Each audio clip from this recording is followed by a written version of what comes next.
transaction, to come and speak with more authority and experience. So I was thrilled when he said he would come up here, come down here actually, and address y'all. So with that, I want to introduce Mr. O'Connor and thank him profusely for coming down to Lake Worth and helping us out. Thank you, O'Connor. Thank you so much. And also because it's a joint work session, just wave me down if you want to ask a question. Can you start, if you wouldn't mind, telling us about Vero's system, how many customers, how many megawatts, just to give us all a little bit of background about the similarities and differences? Okay, we have a system of about 34,000 customers. We have transmission, distribution, and generation on our system, similar to Lake Worth. We have maintained the system at very high standards over the years. We have very good response time for outages, and we have also built a lot of duplicated parts of our system in the system itself, so our reliability is not really that much of an issue. Our generation facility is over 50 years of age and does lack the efficiency that new generation facilities would actually have in today's marketplace. So it is outdated, has issues. It also has an issue in the fact that the community itself doesn't like the location. It happens to be on the river, which is a prime piece of property, and it happens to be on a major thoroughfare in our community, which makes it, in some people's eyes, those of us in the electric utility don't quite view it that way, but the fact of the matter is it's not the most picturesque thing that you will see coming from the island back over onto the mainland from in the city of Vero Beach. So we had that as an issue as well. But our system is, the 34,000 customers is our basis, and it is a system that has pretty good reliability. Any commissioner questions? EUAB members? Commissioner Rosa? Two questions to start. First of all, have you hired a company, or what are you doing to actually evaluate what your utility is worth? Let me give you a little background. I have been with the city of Vero Beach just right at 2 years. When I was hired, GAI had already been employed to do a value assessment of the system itself. It's a well-respected, well-renowned company in the state of Florida. They had been in the process of doing that evaluation when I came on board.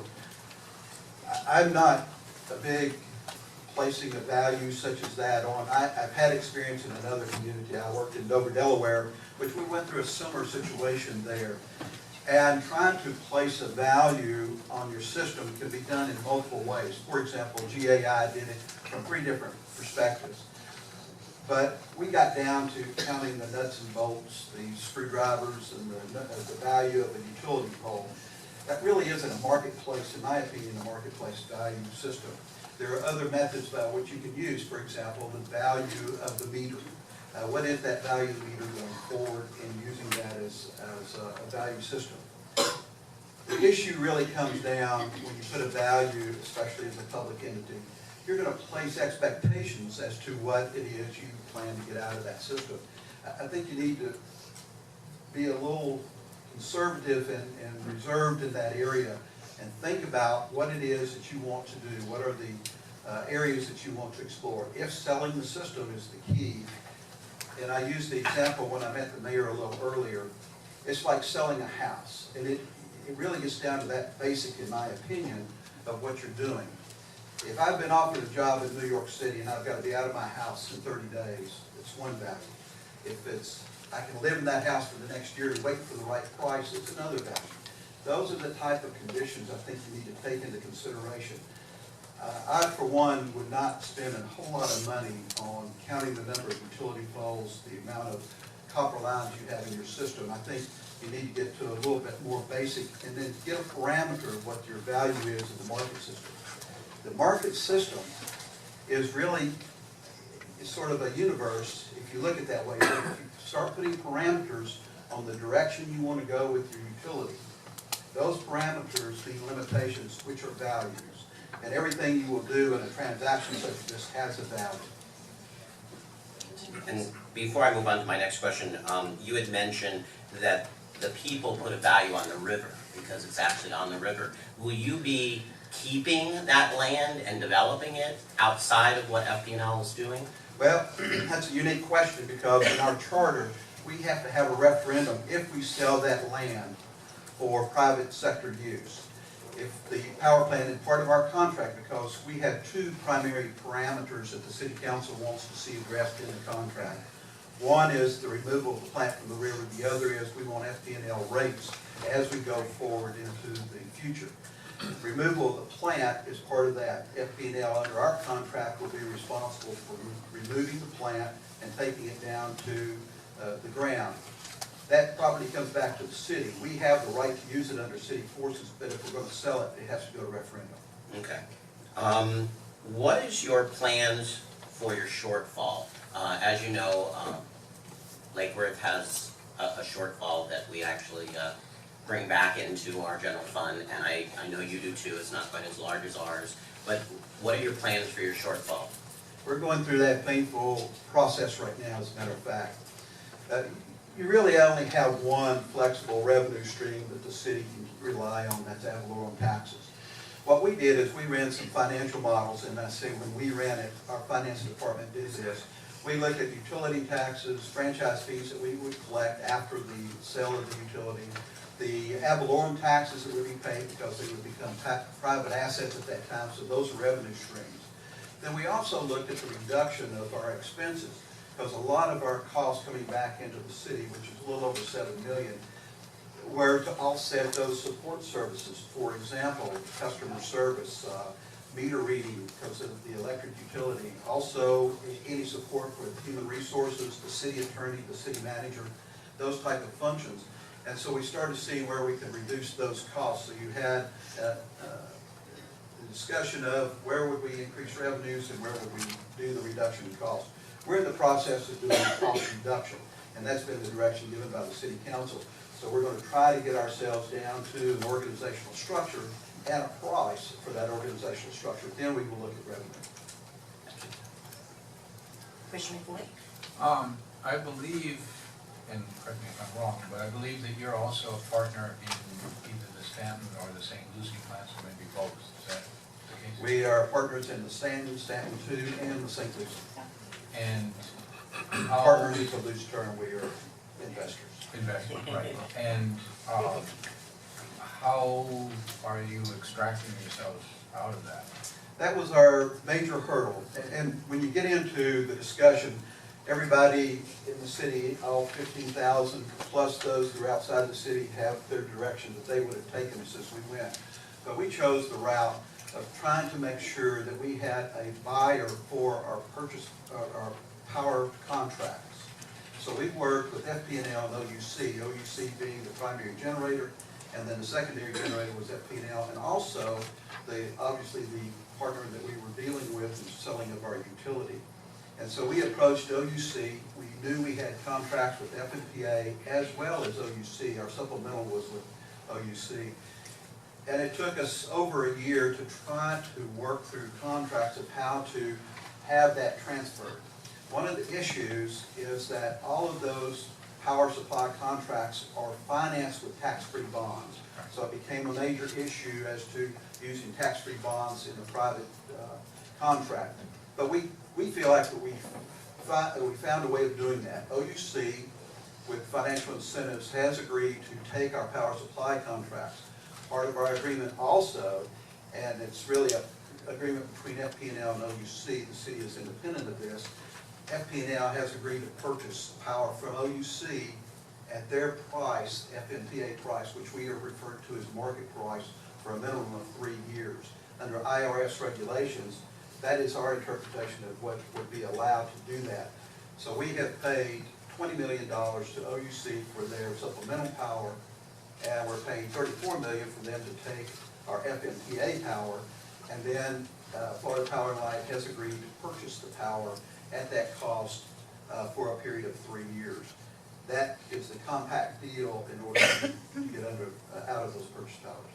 And so a key piece of it is that OUC, which is not a private utility, but a municipally owned one, can buy it with that constraint on the tax-free. That is correct. So if you didn't have OUC, if OUC was independent, you were just working with FP&L, that would not have worked, is that correct? That is correct. You had to find somebody that would take your power supply contracts. There is a possibility you could have worked out, and it would have been a financial arrangement that would probably be in excess of what we would want to pay in order to buy our way out of those tax-free bonds. But I think that would have been very difficult to do, so this was the most easier way of doing it.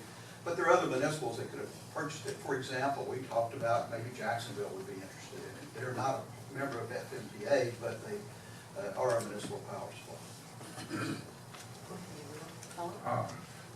Yeah, I'm, in looking around the country, there are a number of cities that are doing the opposite of what you're in the process of doing or what we are, which is going from being supplied by private utilities to creating their own utilities.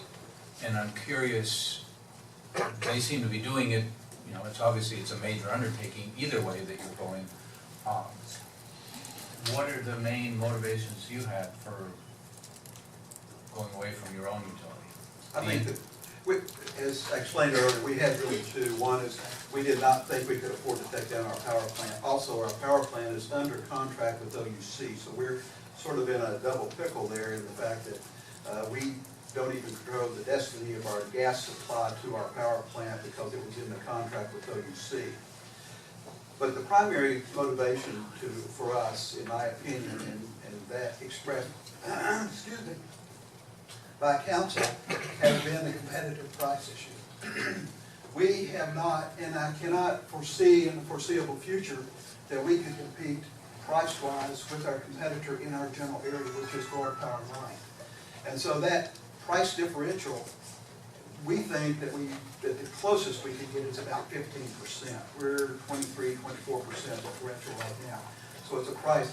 And I guess it's a philosophical discussion as to should we be in the shoe business if we can't compete with our competitors just because we own the franchise. Thank you. I guess there's different valuation methods that you were mentioning. A lot of times in business, it's like maybe a ratio of what's the average amount of a bill or a consumption per customer. And so how much would another company that buys, they're buying your customer base to generate their own profits out of it. So that's a basis. How would you compare, say, an average bill or a consumption of kilowatts for people that are in the Vero system?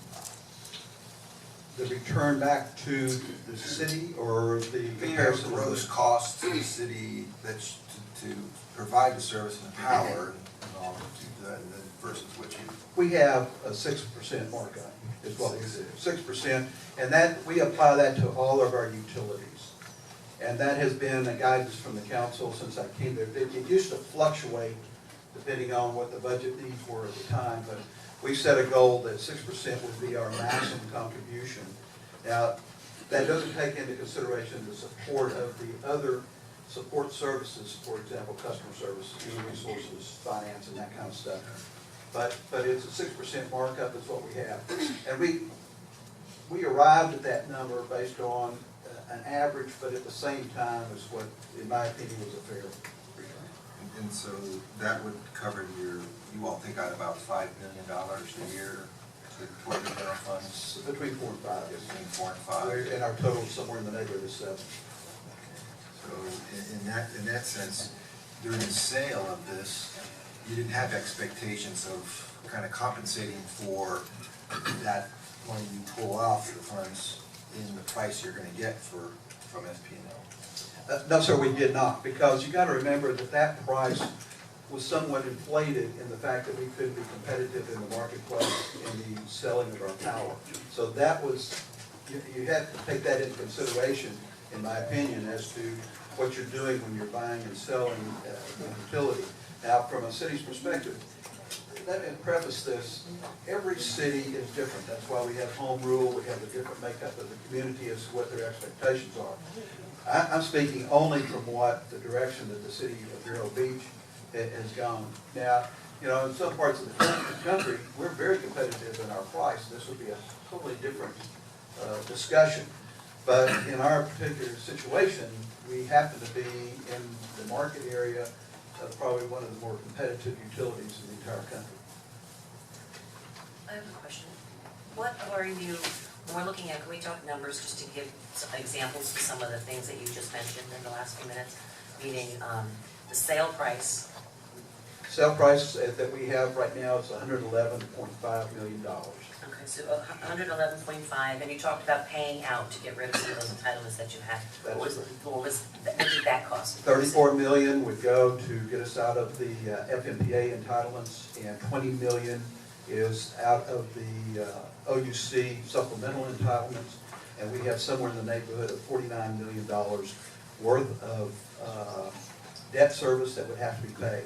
Now, in our contract, we get to keep all the remaining fund balances in the electric utility.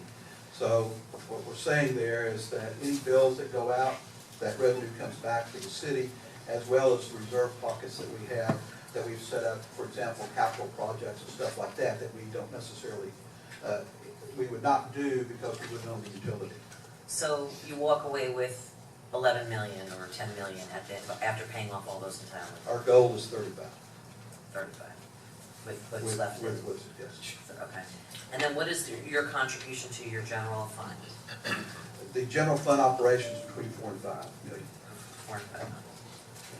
Okay. And what do you charge, what is your business model for moving forward in regards to franchise? I mean, it's 'cause when you- 6% franchise, 10% utility. Again, I'm speaking as a city manager, not as an elected official, but that's in our, What's been that's in our discussed. business model, yes. Okay, thank you. Vice Mayor? Thank you, Jim, for coming on down. Could you give us a little bit of a context of a time frame? When did this really, the idea of actually selling, really, you know, take traction and go into motion? And when do you foresee the timeline coming to fruition? When do you think it's all gonna? I can tell you that the discussion on the sale of the electric utility in Vero Beach dates back many, many years.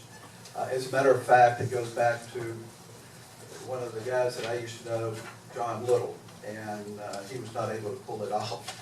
So I'm hoping that I'm going to be able to outlast him. But anyway, it has been under discussion for many years because of the issues that I discussed. The most recent time frame, I guess, and I would have to turn to Pilar, is probably about 4 years that we've really been active. It's around 2009. 2009, that they really took an active move in trying to do something. It's only been a couple of years since we've actually had a sales agreement with Florida Power and Light that actually documented what we would do as to the selling of the electric utility, the parameters. And so that sales agreement is what we've been working on. One of the issues that also has come up is the process in which you follow. And ours was that we needed that sales agreement in order to go to FMPA. We knew FMPA was going to be a very tough battle. That's who we have our contractual agreements with.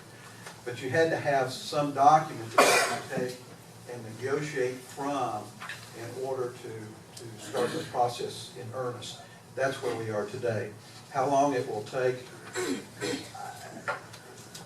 I don't really know. I will tell you that I think that if we don't make some major headway between now and January, then we're going to find ourselves in an issue that we're really going to have to address what we're going to do. But our goal is by January of 14 that we will have a major path forward.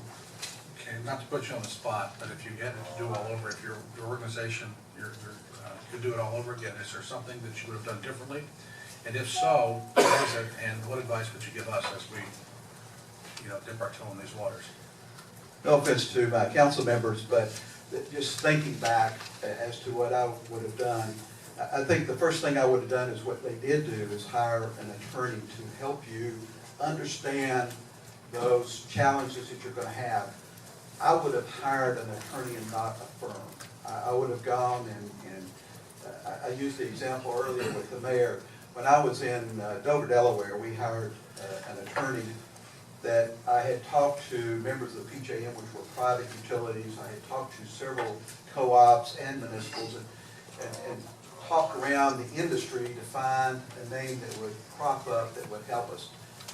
And I found that. And he was very instrumental in helping us in that process. One of the things that we did in that exercise is that we decided that we didn't want to hire firms. We wanted to hire individuals who may be with firms. We hired an engineer out of R.W. Beck. We did not want to hire R.W. Beck. And so we really put a team together that was specialized. And if I had to do it over again, that's probably what I would have done as opposed to hiring a large firm.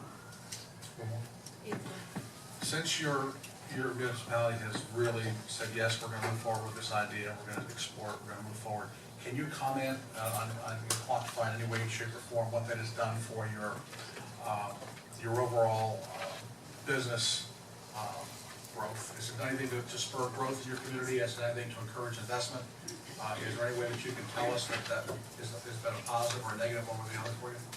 I think it has given some of our businesses optimistic looks as to what's going to happen in the future. There's no question. You take Piper Aircraft, one of our largest customers. I mean, you're talking about $1 million a year in their particular case, and there's no way that we could really compete even in our demand charges with that. So obviously they have a vested interest in watching that. In Piper's case, they have changed their business model because they've gotten a new CEO at the Dover facility, but it really went around electricity, although Simon will tell you that he sort of looks at it as a brightness of the future, having that possibility out there. And I would presume if you went to a lot of our hotels on the beach, probably would tell you the same thing because their meters are pretty heavy. But I think it's a cost component of their business model that really makes a difference. But part of that also is the reliability. And I've had several businesses that are a little concerned that if we go to a larger conglomerate such as Florida Power and Light, what are the response times going to be in Vero Beach? We've been assured, and as a matter of fact, part of our discussions with Florida Power and Light is that at least for the short term, they will have a facility located in the city of Vero Beach, which will be a maintenance facility coming out. And in talking to not only the folks I interface with, but the vice president of Florida Power and Light, they want to make sure that they have that response time that people have become accustomed to. And so it's a double-edged sword. The other little challenge that you have is that people expectations coming back not only to the value, but why can't you just go down there and sign the deal and take a $100 million check and walk home? It's so, because we have done a lot of contracts, and I think if you ask any utility, Florida Power and Light would be no exception to that, they have a lot of contractual agreements. If they were trying to sell their utility, they would have to go through a lot of these same gyrations because you don't exist in a void as you operate in the electric utility business. And so these contracts have to be taken almost one at a time. Plus you have third parties. We've recently filed with the Federal Energy Regulatory Commission. They've got to give their blessing. The Public Service Commission's got to give their blessing. The Department of Justice has got to give theirs. I mean, there's 17 third-party groups that you have to go through in this exercise. And at the same time, I've got to go to the city council with the new bill that we received from our transactional attorneys, and they're catching the devil, why can't you close the deal? And it's one of those that I've advocated since I've been there. This is in for the long haul. If you can't go for the long haul, you don't need to be in trying to market the business. Thank you. Commissioner Morrison? You had mentioned you'd like to see something happening by January. Are there stumbling blocks that you're going through right now? Yes, sir. The FMPA stumbling block is a major stumbling block. We have contracts with them, and I'm sure that if you look through some of yours, you may be in the same situation, that are based on bonds with the funding these utilities. And part of those bond issues are dealing with not only the tax-free, which we think, FMP does not agree with us at this point, subject to change, and hopefully we have some more tact that we're going to approach them with. that we can get past the IRS issue, and that's our major goal there. But then their attorney has brought up that you not only pledged your revenues, but you pledged your assets of your utility. We don't agree with that. The assets of the utility, we buy and sell bucket trucks on a regular basis, but they are trying to relate those assets as part of what they could liquidate if there was a bankruptcy. So you have that challenge that is being discussed. And so you have a lot of the legal issues that go back and forth. And in our particular case, we have the three-party scenario. I don't know about you, but it's like one of the frustrations I've had in this process. We wanted to write a letter to respond to an FMPA letter. But you had to get it approved by OUC, FP&L, and our attorneys. It took us 4 weeks to write a letter because all the attorneys had their own little paragraph that everybody had to work. So that's one of the frustrations. And it goes back to the timing issue, because in the process, it only takes one mistake and you expose, for example, the city of Vero Beach to multi-million-dollar issues 5 years down the road, and we want to make sure we don't do that. I mean, we're covering issues such as how far down does the power plant go? Do they just go to the foundation? Do they go below the foundation? We've talked about the environmental impacts. We have a provision in there where Florida Power and Light pays $500,000 for the, but we get to determine to what level we clean the site up. So those intricate little issues have got to be addressed. And in the FMPA issue, if for some reason somebody challenges that they cannot issue tax-free bonds in the future, then you put a lot of cities at risk. And so you got to make sure you address those concerns. Ms. Maxwell? How have you dealt with the transition of the employees and the pensions and all of that? Part of our contract with Florida Power and Light, we were very concerned about the employees. We have a 2-year, I think it's 2-year or 3-year employment agreement. Two-year employment agreement for all employees that are attached to the electric utility. That goes even down to some of our customer service reps. Florida Power and Light has agreed to take over the pension obligations of those employees. They will be transferred into the Florida Power and Light pension program, which fortunately for us is equal to, in some cases, better than what we have, so our employees have little or no fear under that. And by and large, the employees in the electric department have not voiced any real major concerns because we have guaranteed those employment opportunities. And I think in many cases, they see it as a broader opportunity for them. Most of them will get pay raises even in the same job description they're in today. Now, we have not quit sending them to schools to make sure that they're kept up. One of the agreements we have with Florida Power and Light is that we have to maintain the utility at utility standards going forward, so when they have the acquisition of our utility, that it's in the same shape that we started in our negotiations, and that our employees are fully qualified to perform the functions. Commissioner Rosa? You had mentioned that you have Stanton. St. Lucie. And do you remember how far your contracts go out? Yeah, they go for the life of the plant. Now, one of the challenges you have in that, for example, the St. Lucie plant, when they just re-energized that and added capacity, that pushes the years out for that plant, and I think it's 20 years. So the life of the plant is one of those that is relative on that steering of, and also if you do refinancing, and for example, on the Stanton 1 or Stanton 2 plant, if they do refinancing, in some cases, they extend the time of that financing in order to get the payments down, which helps in your cost of energy, but your exposure goes that much longer. And the reason I'm asking, just for the EUAB board too, and I'll get you this information, I don't know if you've seen it or not, our contract, St. Lucie contract goes to 2027, and Stanton 1 goes to 2022. So that's Right, that with the latest financing of St. Lucie, you're now to 2066. okay. And this was actually The others are documentation. 53. With proposed refinancing, we're way out there now, guys. Okay, and that's, I mean, this was August 17, 2012, so I'm just making sure that, we know exactly what's on the table here, and that's why I asked that Yeah, question. most power plants are somewhere in the neighborhood of 50 years, but the way that technology is changing, you can go in, re-energize a plant and get considerably more life out of it. Mr. Zerni? Do you think you have some deficiencies in your transmission and distribution system, and how redundant is it? It's very redundant. No, I don't think, our biggest issue is that we're isolated, so we cannot carry our total capacity. The transmission is there. Again, another element of our contract with Florida Power and Light is that they will build that transmission at their cost and connect from the south to us. That will enable them to take down our power plant. That's a whole other process too, though. Yes, sir, it is. It is a process. Ms. Maxwell?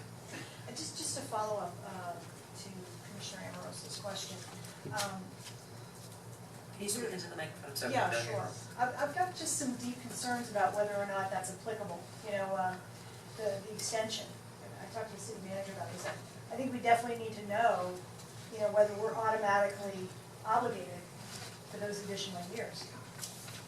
And we're finding there's lots of these agreements that are very troubling. And just to comment on that, that's one of the reasons I brought it up, because again, this documentation was given to us August 17, 2012, and we haven't seen or heard anything since then. You may have as a UAB board, but we need that updated information so we're on the same plane. And we're hearing from Councilwoman. Your representative on your FMPA board should be advising you that every time when they're voting for extending these loan agreements, that they are extending your terms out. And we're hearing from somebody that And actually those, has that. those votes, yeah, were taken, much earlier in the year. Okay, So I had the date for Stanton and for St. Lucie, they moved out all those three projects. And I'm not sure which ones, y'all are involved in Stanton? And St. Louis. And St. And St. Lucie, yeah. St. Lucie, I think is to 43, then Stanton is to 45. So if you're not as bad, it's page 2 is to 66. Thank you. Clay, do you have any update on that? I do not. You do not? I think those will be taken before I was a member, Okay. I think they were. Commissioner Boyd? and I don't remember. Those are issues where you really need to have someone look at those contracts. That's why I said at the beginning that I'm trying to find the attorney that can shuffle through and give you the advice as to what is your liability. I will tell you though, when you get into the discussions and negotiations, there's a lot of interpretation there, but at least you have the grounds in which to move forward. Commissioner Boyd? Yeah, I've got several questions. One of them I think we've been addressing, which was, is your deal basically got legal clearance and it's going to go through? And I think the answer is no. There's still quite a bit of moving parts and things that are being sorted out. That's been complicated and you're not quite to the end of the tunnel. Is that accurate? That is very true. Patience is probably the operative word in this process. But yes, every time we open up another contract, then there's going to be elements of that contract. And so we're literally going line by line by line. But yes, there are still complications. And it sounds like a corollary to that is that it's extremely important to get very good legal advice because the potential exposure to the city is quite large. Absolutely. Also, you need legal advice. John Igo is a very good attorney, but you need to have someone that you all feel comfortable with and confident when he gives you an opinion.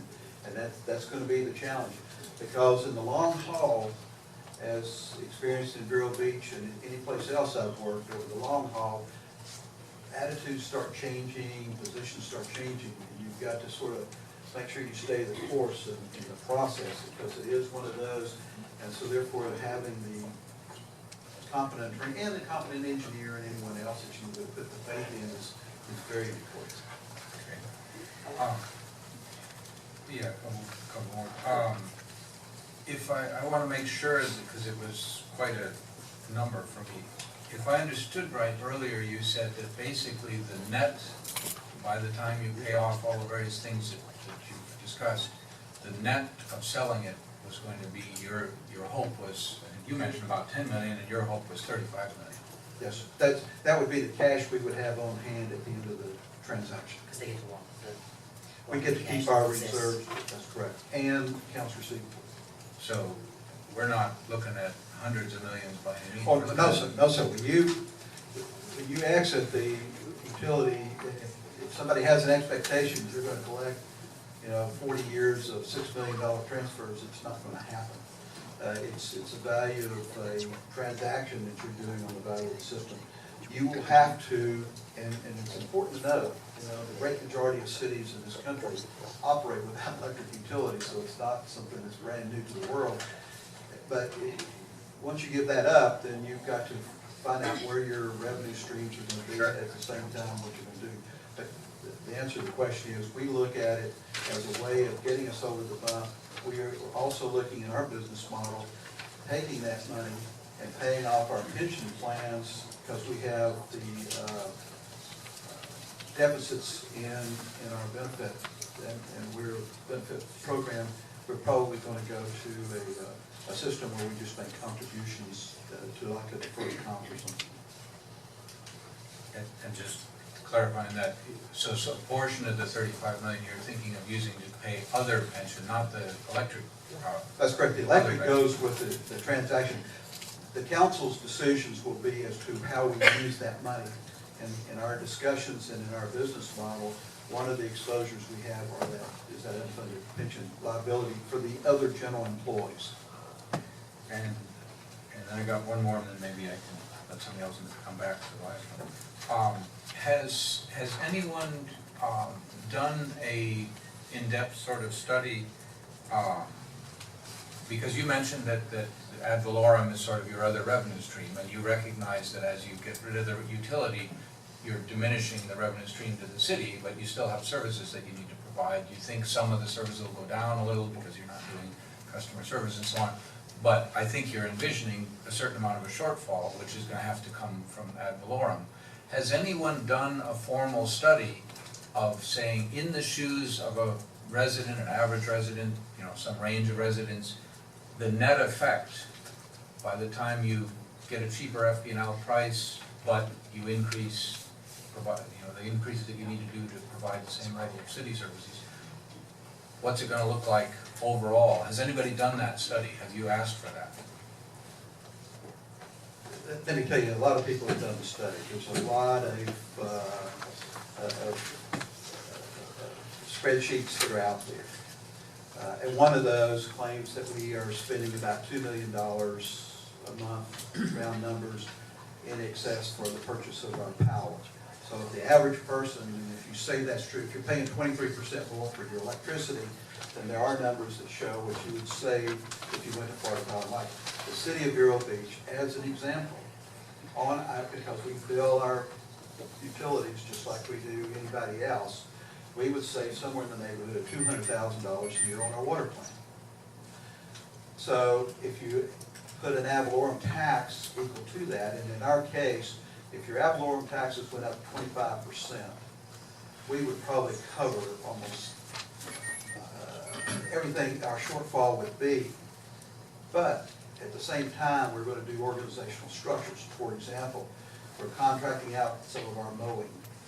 We're going to be looking at streamlining a lot of the stuff. For example, in our water utility, we contracted out all of our lab work, which saved us in the neighborhood of $600,000.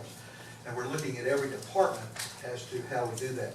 We will be dropping 31 positions in our city this year, assuming that the budget passes as it is now. And so we have taken those positions, contracted some of that out, and at the same time looked at issues. For example, in our recreation, we contribute somewhere in the neighborhood of $25,000 a year to Little League.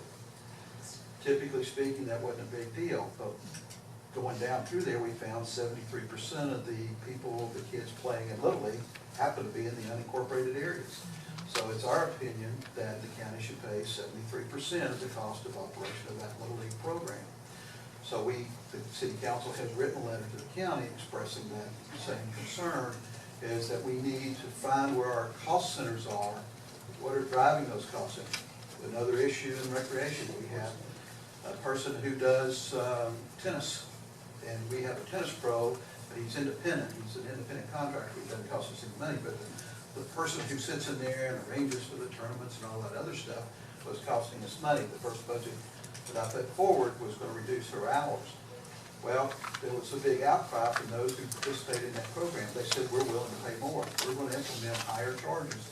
That person's gonna have to justify that position through the fees that she can raise in order to pay that salary. So we're looking at it from a different business model than we have historically.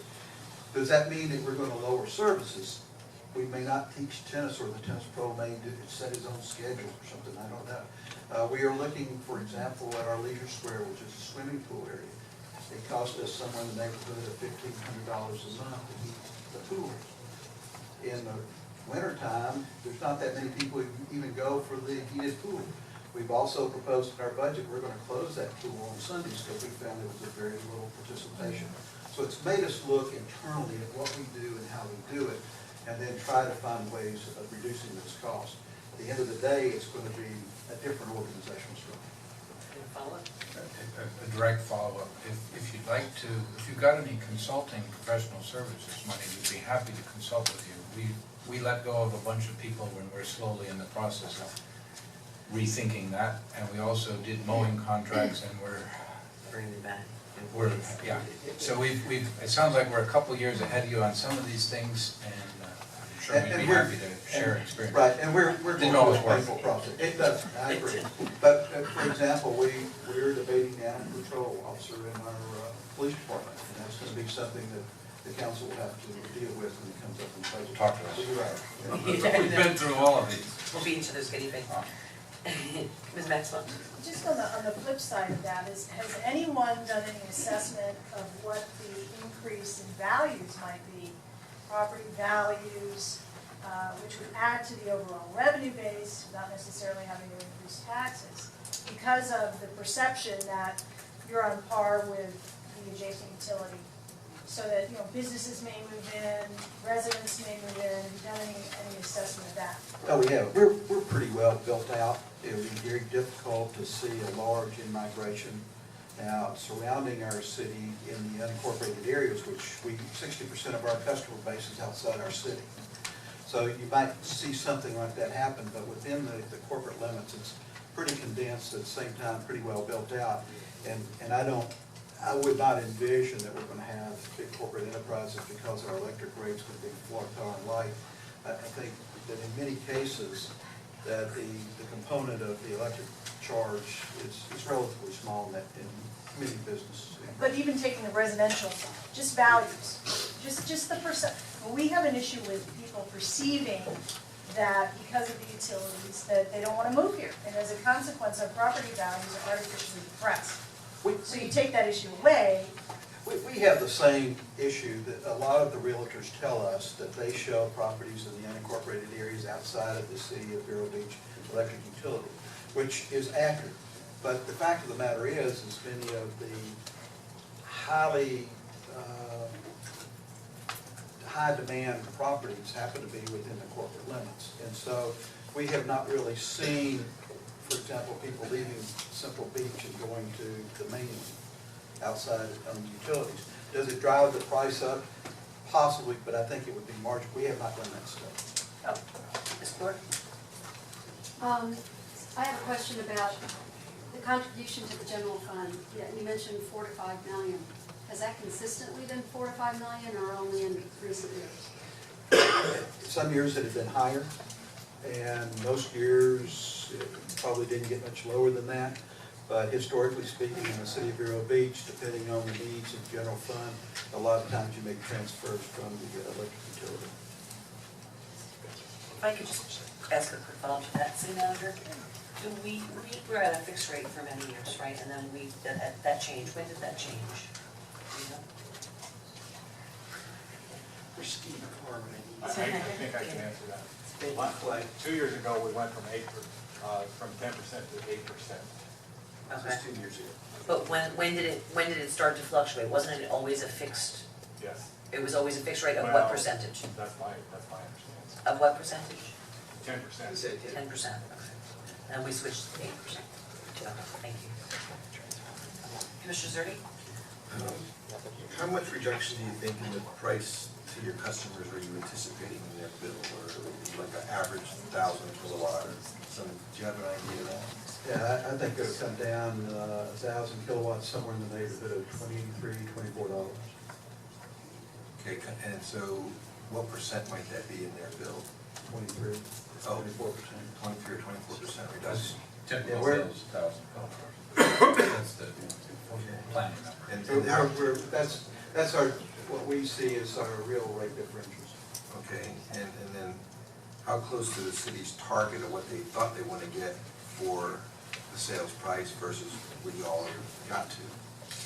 Depends on who you talk to. Everybody I had some folks that came to me and said, hey, you insured the power plant along for $200 million, so the system's gotta be worth $300 million. And you had people that came to me and said that GAI study undervalued some of the wires and the poles. And I had other people that said, oh, you inflated the number in order to keep the sale from going through. So the answer to the question is, you never get real consistency. It's a business transaction, and the best that you can do is you negotiate a price, you take it to the board of directors, i.e. the city council. They either say it's fair or it's not fair. Commissioner Mercer? You had mentioned that your goal with the sale to FPL is to actually bring your rates down to an FPL level. The 23 that we keep hearing, is that the difference between your rates and FPL? Is that where you are now? Yes, sir. It's If you look 23. at our rate structure, it's right at 23% rate differential. Okay, because we as a commission and a mayor have already made a commitment, and it's actually on our agenda tonight, to actually be rate compared to FPL within 5 years. So we've made that commitment from here, and we're working to try to make that happen before we even look at a sale. So Yeah, and we've I'm not- identified that too. a sale is not your only option in the process. Now, the city of Lakeland is about the only municipal utility that comes close to FPL, and they're pretty well on the numbers. And they're a large enough system to be able to do that. But they've been very efficient, and they brought theirs down, and they did it in the competitive nature. And again, when you look at this, of what you're gonna do, the future of your utility, there are many, many different variations, and you need to sort of keep, an open mind. If you're not driven by, I want the power plant down and I want FPL rates. But I will assure you that if you say you want FPL rates, which again are probably the lowest, some of the lowest in the country, then you're gonna be dealing with FPL. There's very few companies that can really compete with them, especially on the island in the area. So you would have to sort of make that as a judgment, and that would be one of your limitations. Commissioner McCoy? I was wondering about what sort of demand reduction, I think is the technical term, but energy conservation or efficiency kinds of things at the usage level that Vero has been involved in prior to the sale. Has that been looked at all? Yes, we have done home inspections for energy, but we do not offer any discounts. That's another thing that Florida Power and Light brings to the table, is they have energy managers and this kind of stuff. We have not, our utility is too small in order to really be effective at that. We do offer to go in, look at their meters and do some energy efficiencies, but it's more cosmetic than anything else. And follow up on that, I was intrigued that just recently, where we were the 6th or something, just within the last week, William Ruckelhaus, Lee Thomas, William Riley, and Christine Whitman, all former EPA administrators under Republican administrations, put out an op-ed in the New York Times, a Republican case for climate action. And one of the things they say is that there's just no question that we as a country have to do something about climate action. And their recommendation is a market-based approach, a carbon tax. That, of course, is certainly on the horizon worldwide, but very big changes in how we produce energy efficiency, renewable sources. Do you see or do you hear anything about how losing your own utility will affect your ability to be nimble and respond to some of these changing things? Well, obviously, everybody reads about the president has said coal is no longer going to be a fuel choice in this country. So I think coming from the White House has pretty well set a standard as to what the issues are. But that being said, the biggest way to control consumption of anything is price. And so by driving the price down, theoretically, you're going to drive consumption up. And so therefore, the ideal scenario, if you want to adjust the goal and use Lake Worth as the example, you just charge 3 times what the market is on the electric. You've got your franchise, you've got to capture the audience. They're going to drive demand down, and so therefore you will address the issue. And so what I'm saying is it is going to be a function of price. What is being discussed now in these energy marketplaces, somebody's going to pay that price. It may be through your electric rates, it may be through, I don't know what it's going to be through, but there's no question if you buy a piece of the market for $1 million from me, and I get your $1 million, somewhere you've got to raise that $1 million. And so it's going to be reflected in somebody's price for some product because we are a supply-driven country. And that's the way I see it. So if you're trying to, if you want to go to that extreme, the price in the marketplace will control it. Well, I think your example is a little disingenuous here, and that, that's an awful heavy and crude hammer to come at. Certainly, you're right, and the economist will tell you that if you want to reduce consumption, you raise the price. But there are other clever ways of doing things, and there are other things changing on the horizon. At this point, the price of solar is actually less than nuclear. So, things are changing, and I guess one of the concerns that I would have, obviously, Vero and Lake Worth share the difficulty of being an island generation. And we're surrounded by, as you said, someone who has rates that are very low compared to around the country. That makes a very different challenge, a difficult challenge. On the other hand, there are places that have chosen very different routes. Gainesville has chosen a very different route and became world famous for some of the things they've put in place on demand reduction and on renewables. And they're their own utility. They are, and they've done a very good job in They've those done some very cases. But they're, imaginative things. look at their rates. 47%. What is that? Look at their rates. Look at their rates. I mean, because the renewables, and there's no question renewables play, and I count nuclear as part of that renewable resource that we have. And I think it's very important that we do look at, and continue to look at that. It may infiltrate the marketplace, but there are limitations as to what you can do with that. And, one of the greatest areas for renewables, especially wind and other experimentations, have been in the state of California. And their prices are low on the high side as well. Andrew, I'm sorry, pressure. Excuse me. Again, thank you, Mr. Conklin, for coming down and talking with us.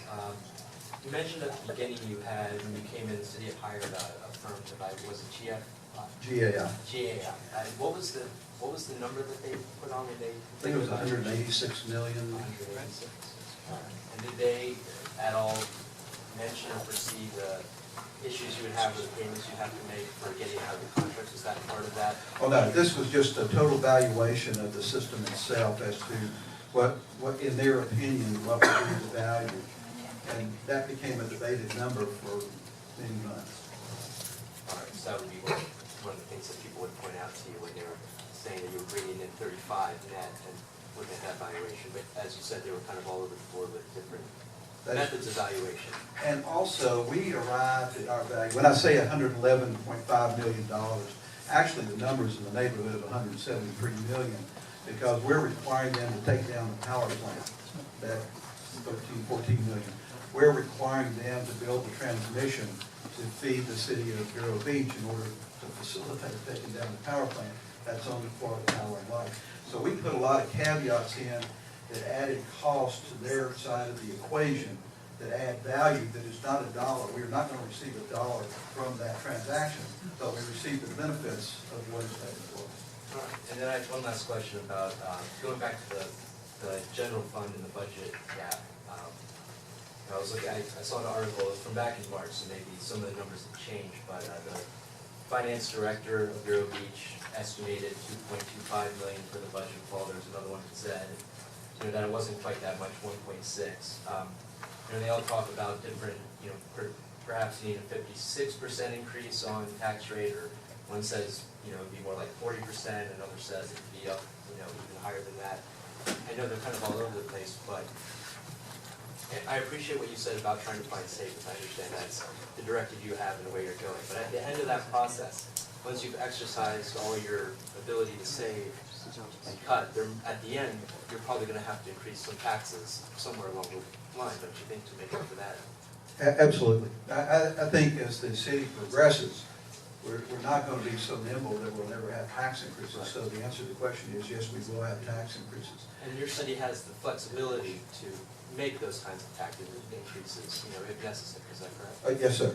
Yeah, we're, the 10 mil cap that the state puts on, we're pretty forward to. Okay, right, and I mentioned that because I think our situation might be a little bit different than that. So, you know, you do have that flexibility, and you said, well, I appreciate you're trying to go through austerity measures and get savings every way you can. At the end of it, you do have some flexibility that if you have to make up a shortfall, you can increase your rates, and our city might not quite have that same flexibility. Again, coming back, every city is unique and different, and you have to approach it from a unique and different perspective. Thank you. Vice Mayor? Thank you. Yeah, that was the question I was gonna ask. I know that your millage rate is around 2, Yes. and ours is around 9. So it's only, ours is only 4.5 times larger than 8.9. yours. Are we gonna So declare? obviously, your organization has a little bit of wiggle room. You have the flexibility and the opportunity to make a huge move like this. You have the financial means to be able to do that. And so it's a very, very difficult choice for anybody, whether you're at 2 mils or 9 mils. At the end of the day, the numbers have to work for you. And then there are some constraints for all of us to worry about. I will put our conservative folks against your conservative folks.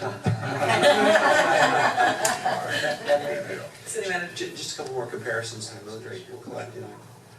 We collect about $4 million a year on 2 mills, And you got your populations, 15,000. how many square miles? It's 11? 11. So, may I ask? Vice Mayor? So your aggregate value of your community is about 1 billion, which is what Lake Worth is, but you have less than half the population that we do.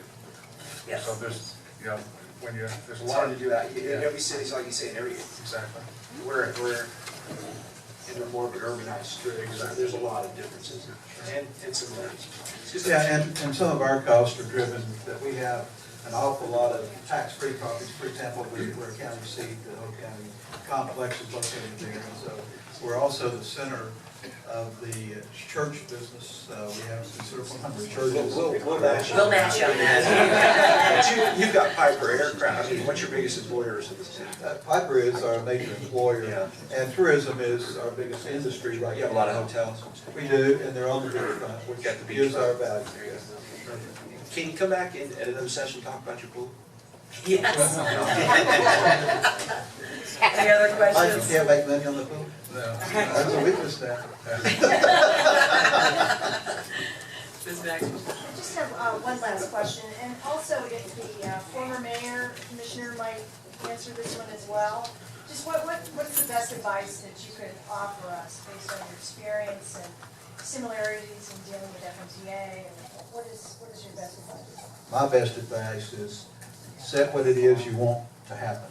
What are your parameters to make that happen? You need to come to, I think, the consensus of the council that either we're going to sell but if you leave it as broad as possible, you give yourself more flexibility. The second thing, in my opinion, you need to pick the team that you're going to head up that effort to bring contracts back. And if the council will take the role that we're going to review and approve or reject the contracts, you go out and make it happen, bring back the best that you can. And you've got to have faith in that team that does that, which means the selection of the individual going in and the individuals going in is very critical in that discussion and in that selection. But, for example, when I was in Dover, Delaware, the city council there gave all opportunities.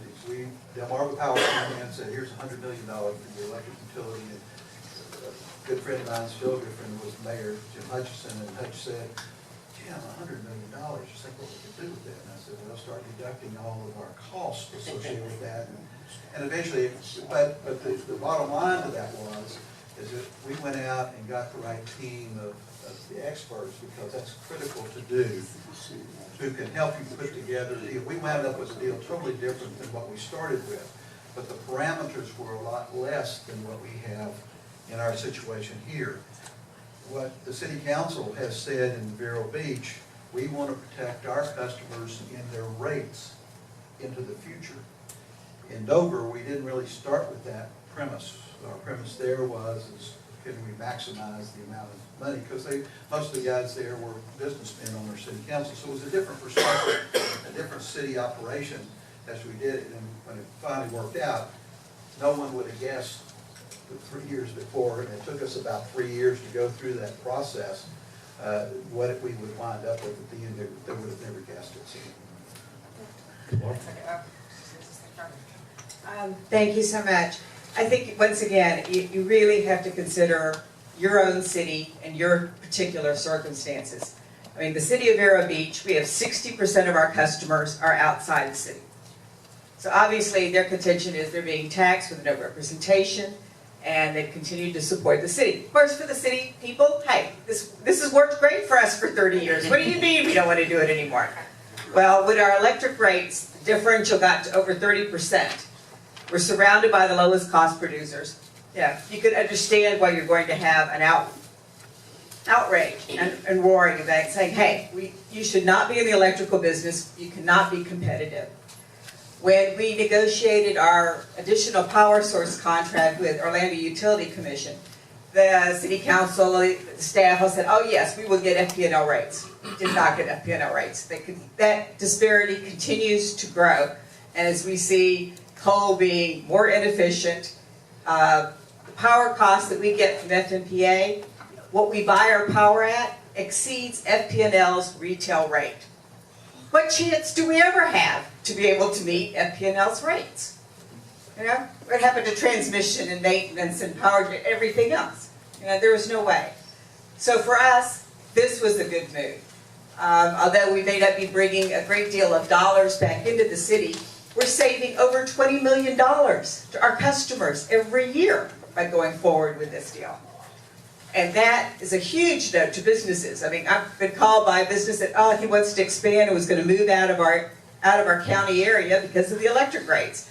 And he said, oh, do you think we really could get this going? And I said, we are doing everything we can to try to bring the most competitive rates for our customers.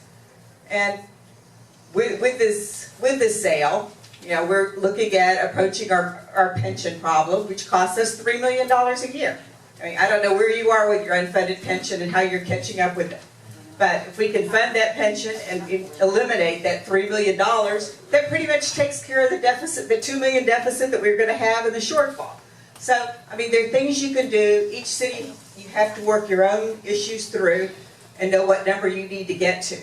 But in the process, if there's any questions, anything, I mean, I'd be glad to share, once again, our experiences and have to go forward. Commissioner Survey, you had a question? Hold on, hold that mic.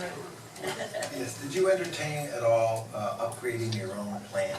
Because you're sitting with 50 years old equipment, so that's pretty far out there without having done anything. So I was wondering why you didn't, try to upgrade it even all. We have no interest in being in this business. We are not efficient as an electrical utility Right, supplier. I mean, if you let We're not something go efficient. and you don't do anything to upgrade it over 50 years, that's a I problem. said 30 years ago we tried to sell this deal. We couldn't get it passed. It was the Federal Trade Commission, I guess, knocked it down. The Department of Justice. Department of Justice at that time. So, you know, I mean, it's just not a business that, you know, we are going to be efficient at. And if you look at, you know, municipal governments, we're just not efficient. We cannot compete. A little different perspective, not to clash with my council member, of course, but the power generation requires fuel purchasing as a commodity. There's no way we could compete in that marketplace, in our opinion. The other is that you have to find a marketplace to sell the power. In today's world, in the state of Florida, there's an overabundance of supply. the downturn in demand. Now, demand's starting to go up a little bit as we see. And our plan is a is a gas and oil generation unit. And we have the gas supply. Now, we have contracted that gas supply to OUC, so it really is not our gas supply anymore.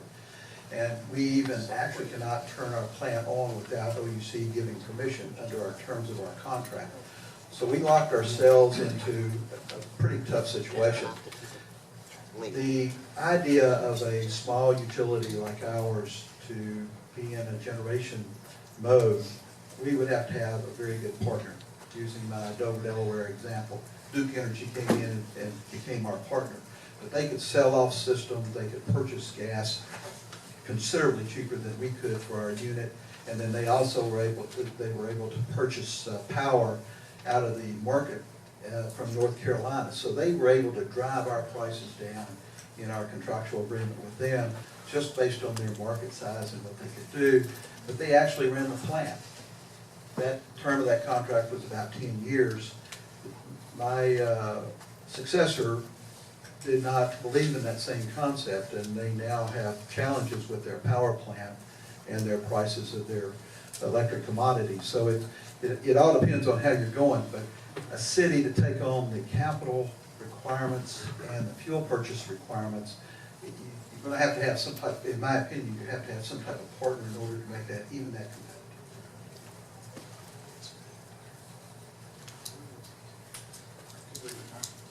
Thank you, Mr. O'Connor, for being here, and the lady back here, I'm sorry I didn't get your name. I have two questions. What are the costs associated with the sale, to the city of Vero Beach? At this point, it's $1.7 million. Do you anticipate it's going to go a lot higher than that? The GAI study, taking that under, you've got to understand that, again, it's several years old. They said that you're going to have a 5% cost of the transaction. Any real estate transaction you do, 5% of the $111 million. And if you took the higher number of the actual transactional cost of $170 million, it runs it up. I don't think we'll go that high, but I think we will spend more. Well, we'll spend more than we have spent to this point. Can I just say one thing to that? We spent, right now we're paying over $2 million a month in premium electric costs. So at 1.7 today, I think it's been a bargain if we can get FPL rates. And that's over the 2-year period. The other question is, one of the objectives of selling the utilities for the city of Vero Beach is to control the rates for the, for your citizens. What control would you have over FPL once they take charge? If they decided tomorrow to raise the prices, for whatever reason, they decide that, what control will the city have? What say will the city have in that? We will not have a say, but they cannot differentiate our rates from their customer base. So therefore, we would be competitive with their customer base. What we had to do is look back retrospectively and see that their rates have always been competitive, and in this particular case, and with the fracking and the purchase of gas in the foreseeable future being the fuel of choice, and their large base load of that fuel choice has taken us to a point that we think that in the future, they appear to be the star to tie to.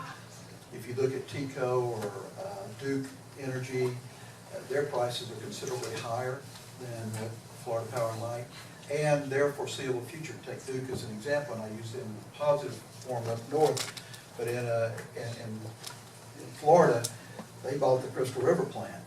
That does not look like a major good investment at this point, and they're just driving their rates up. And so in a competitive market, we felt like that Florida Power and Light was the best in this particular market.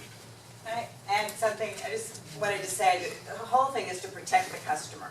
I mean, municipal electric companies can raise their rates at any time without any justification, but the FPL has to go to the PSC, and they have to justify their rates. So I think that protects our customers in the future. Thank you very much. Any other questions?